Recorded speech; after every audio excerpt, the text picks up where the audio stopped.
সাধারণ পোশাকেই যেন বীরত্ব এবং দেশপ্রেমের প্রমাণ রাখলেন ইউক্রেনের প্রেসিডেন্ট ভলোদিমির জেলেনস্কি। পোশাক নিয়ে আবারও আলোচনার কেন্দ্রবিন্দুতে ইউক্রেনের প্রেসিডেন্ট। তবে এবার সমালোচনা নয়, বরং প্রশংসাই পেয়েছেন তিনি।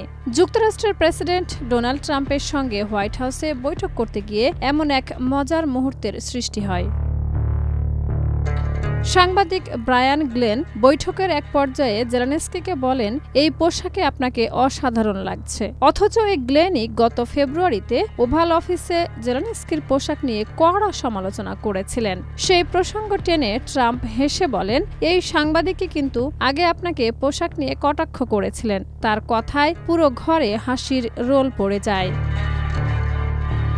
ডায়ালগ সুবাসিত টয়লেট ক্লিনার, যার পাওয়ার প্লাস ফর্মুলা টয়লেটের কোনায় কোনায় পৌঁছে 99.99% জীবাণু ধ্বংস করে। রিমার্ক। জেলেনস্কি হেসে উত্তর দেন, তার এটি মনে আছে এবং এখনও একই ধরনের পোশাক তিনি পরেছেন। তার জবাব শুনে উপস্থিত সাংবাদিক ও মার্কিন কর্মকর্তারা হেসে ওঠেন।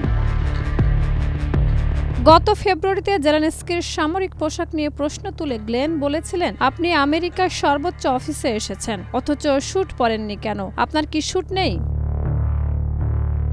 জবাবে জেলেনস্কি তখন জানিয়েছিলেন, যতদিন না ইউক্রেনের শান্তি ফিরে আসে তিনি সামরিক পোশাকেই থাকবেন। এটা তার সংকল্প ও দায়িত্ববোধের প্রতীক।